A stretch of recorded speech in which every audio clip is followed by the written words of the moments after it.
You ask Tiger to solve.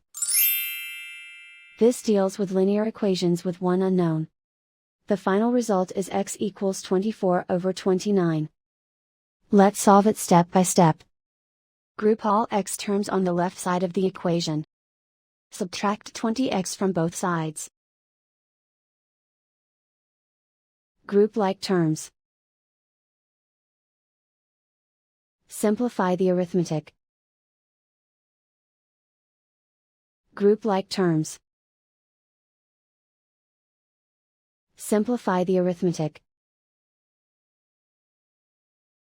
Group all constants on the right side of the equation. Subtract 9 from both sides. Simplify the arithmetic.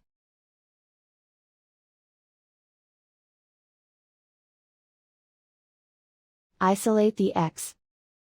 Divide both sides by -29. Cancel out the negatives. Simplify the fraction.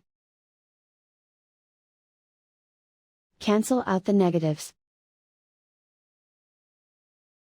And so the final result is x equals 24/29.